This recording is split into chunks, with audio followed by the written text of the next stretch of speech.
Nagsimula na ang makulay at engrandeng Sampaguita Festival sa San Pedro, Laguna. Silipin natin ang mga pakulo sa unang araw ng pista sa Frontline Report ni Faith Del Mundo.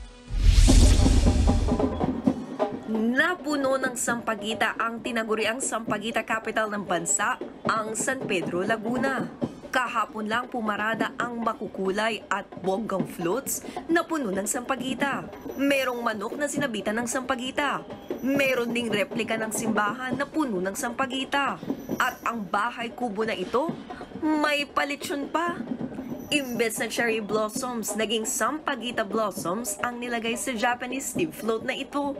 Ayon sa lokal na pamahalaan, layo nitong festival na makilala pa ng marami ang Sampaguita. Binabalik po natin yung tradisyon na we celebrate Sampaguita as one of our sources of income ng mga kababayan po natin. Ito po is an inspiration from Panagbenga. Baguio po is they have the Panagbenga, yung flower festival po nila. We wanted also na magkaroon ng ganong same version pero medyo sa mainit na lugar, and that is Sampaguita. Bukod sa mga makukulay na float, nagpasiklaban din sa street dance competition.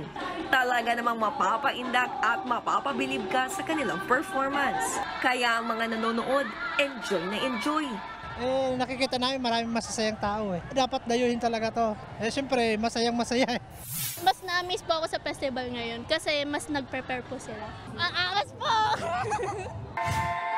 Bukod dyan, magkakaroon din ng agos ng musika concert sa May 4 at Sampaguita Festival kung saan paparada ang cute na fur babies. Nagbabalita mula sa Frontline, Faith Del Mundo, News 5. Mga kapatid, Cheryl Cosim po, huwag maging huli at maging una sa lahat sa balitaan. Para sa tuloy-tuloy na talakayan sa Frontline, mag-follow at mag-subscribe sa social media pages ng News 5.